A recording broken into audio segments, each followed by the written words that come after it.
Good morning, everyone. Saturday morning, beautiful time. Notice I changed lighting today. I'm gonna go with just one lighting. Let me know what you think here. If you prefer the brighter, lighter, this is the more, shall we say, intimate setting, right? A little more 3D, I think. So, anyhow, coming into Saturday, hope you had a good week. Already the first Saturday of October. And as we continue through our run topics, yesterday we talked a lot about breathing. And then today we're going to talk a little bit about the difference between quality and quantity. So, a lot of times when we start working out, we really get stuck on quantity. I want to run so many miles. I want to lift so much weight. I want to do so many reps. And that's great because it's good to have goals and such. But sometimes those goals can get us in trouble.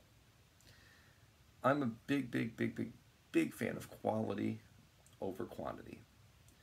So I'd rather, especially when I'm starting, run less miles, less time, and really work on quality miles. So what makes it a quality mile, right? Picking the purpose for the run and then sticking to that purpose.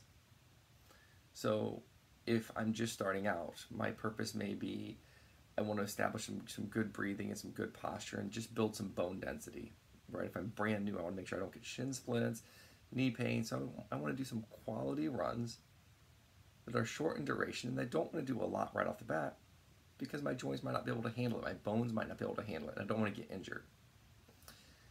If I'm lifting, I want to make sure that I'm having really good form so that I'm not putting too much pressure on my joints. I'm not lifting poorly.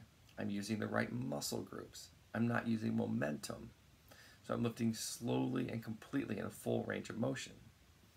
So as opposed to going and saying, I want to lift 20 pounds, 50 pounds, 100 pounds, etc. You come in and say, I just want to do a few exercises, do them slow, do them right, really learn about the mechanics and the muscle movement of the body. The same thing goes for biking.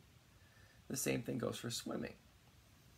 So on the bike, I'd rather have you, instead of riding, 50 or 100 miles where you're just kind of like slugging through the miles, I'd rather see you learn to ride, 10 or 15 miles with a really good cadence, nice fit bike, nice loose grip on the handlebars, good posture on your back so you don't have soreness in your shoulders and in your lower back. When you're swimming, I'd rather have you swim less to where you're swimming and you're on plane. You have good form. Once you get that form down and everything, then you start adding quantity to it. But everything should start with quality. And that's why I'm more of kind of like that less is more. Now to a point, like you're seeing a lot of things recently online, like the 4-day marathon training program, how to do an Ironman off of 4 days or something like that.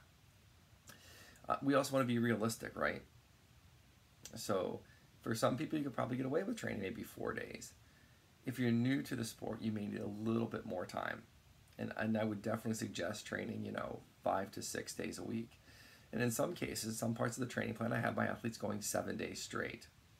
So there are times that you mix things up.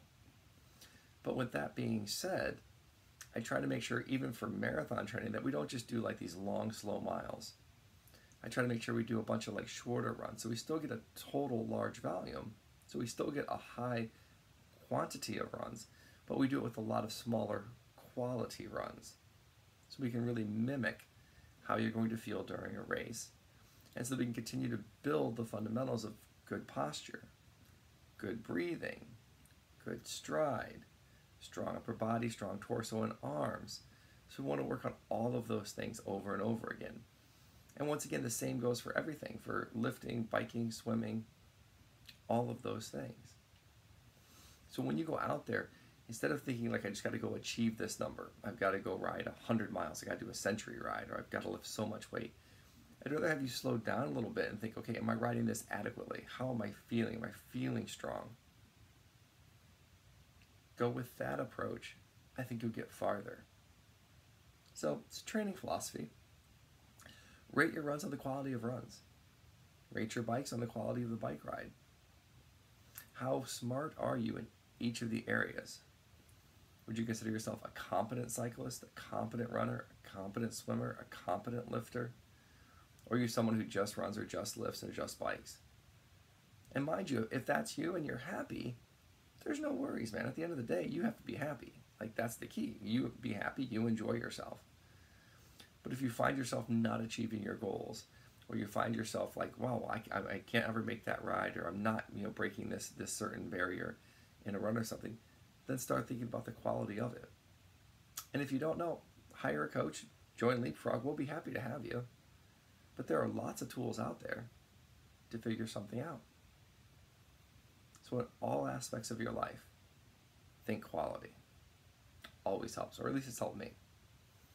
Have a great day, everyone. Thank you for liking, commenting, sharing. It's always good to have your support. Have a great Saturday. Bye now.